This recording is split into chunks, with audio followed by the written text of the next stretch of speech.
All right. Hi, Poppy. How are you? I'm good. How are you? It's a beautiful Iowa day. It's 87 degrees outside and humid, so everything is sweaty here. I don't like that, but I have some experience this past summer being in Europe in the heat. Because here in Iowa, we have this thing called corn sweat because this whole state is full of corn, and it just makes it 10 times more humid. So next time you're around this area during the summer, I'm sorry ahead of time. Well, I like corn. Okay, good. Here, we're Midwesterners, so it's corn and soybeans. Oh, I don't like soybeans. So we're sitting here chatting about vegetables and beans, and we've been playing your new track, of course, The Cost of Giving Up. We played New Way Out as well, too, and they've both been researching extremely well, especially for newer artists in this area. It's very impressive. Oh, wow. That's exciting. Yeah, I'm very excited to be coming through on the tour. We have been on the road for 4 months so far, and yeah, we're ready to go back again. From that start off and being a Rock 108 and obviously being a kind of a newer artist in our realm of the radio station, a lot of people don't know kind of who Poppy is. They know obviously the 2 tracks that we play on the air, which is all awesome and great, but you had a very unique career start. And, you know, a lot of the artists that I talk to are, you know, we got started in the basements of my mom's house or in the garages and whatnot, but you really started your career doing YouTube content, YouTube videos, and doing performance art. And you've always had that music in you. What made you really go all in on the music aspect aside from the performance art? Well, I was always writing songs, and it was always a part of what I was doing, but at certain points in this journey so far, certain things have taken the forefront and moved around and come up and gone down and gone forward. I think right now we're very excited to be touring, and it's never what you expect it to be. It's never a straight line. It's more of a roller coaster, zigzag, up, down, loop, loop. Did you always picture yourself doing being on the tour bus? I always feel like that's kind of an exciting aspect of things, of touring the countries and hanging out on the tour bus. And it is fun. I think it's a little bit darker than people anticipate, especially when every single day there's weeks where you don't see the sunlight. Mm-hmm. So that part can be a little bit unspoken, and what people see on stage, that's the best part. That's the most fun. Yeah. I love playing shows, and I love seeing the people. The travel is a little fatiguing at times. It can get a little much after a while. So really focusing on the music, of course, and you said in an interview, and one of my favorite artists that you collaborated with as well, too, was Baby Metal. They really inspired you. Is there any other artist out there that kind of gets you moving as well, too? I love Bjork. I love David Bowie. I love many artists. I love Ed Merchant.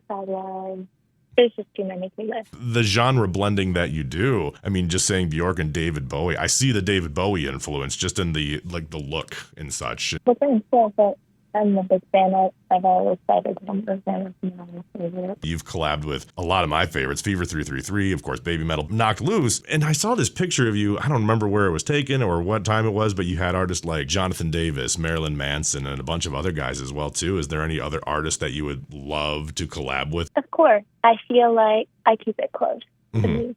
I know who they are. It's always about the music first and the song. That's what. Right now, there seems to be kind of a shift in rock music. We love the music that came out of the 2000s. Disturbed, Shinedown, all those kind of bands like that. And anytime a band like that releases a new song, it automatically seemingly just gets well appreciated. Papa Roach being another one. And artists like you, definitely one of them, I Prevail, Bad Omens, Falling in Reverse, are challenging what rock is and blending the different genres. The first song I ever heard of yours was X, and you have this hard driving rock, and then it kind of gets into this light thing, and then right back to the rock again. Do you kind of feel the same, like there's a shift when it comes to the artists like you are blending in? I feel like playing these festivals that I just played in the summertime, and then some that I was at in the spring, you can see in the attendance numbers that there's a lot of people that are after this.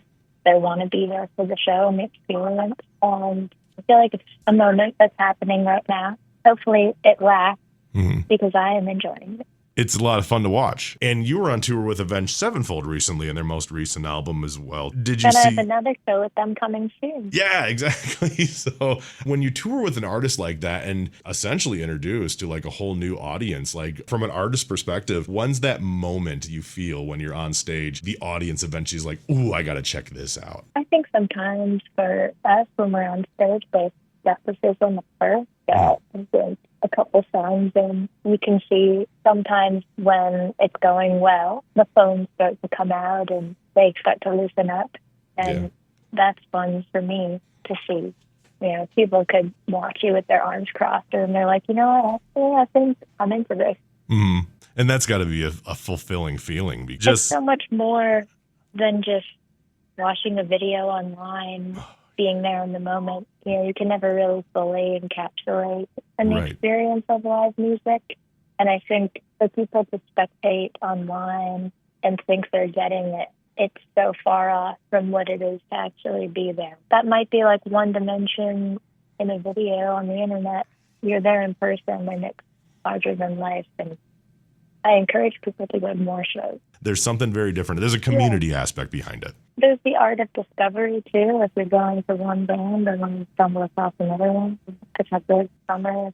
I've been listening to stage, and there's a band that I might have heard of in passing, and then I hear them cutting through everything else and go, whoa, what was that? Mm-hmm. And then I like run out as fast as I can to be like, wow, this is so fun. Never skip out on the opening acts, because those are the acts that are really pushing, really trying to get their name out there and putting on a show, because again, they're trying to show their music, show their passion, sell themselves to the audience to kind of get you to be a fan. Exciting time for live music, and that's the best part for me in all of it. I'm going to be seeing you up at Rockfest next week in Cadoc, Wisconsin. So this will be my very first ever Poppy live performance. So I'm very excited about it. Oh, good. Well, I'll see you then. Yeah, absolutely. Well, Poppy, thank you so much. It was wonderful to chat with you. I'm beyond excited to see you at Rockfest next week. Thanks again, Poppy. And I can't wait to see you next week.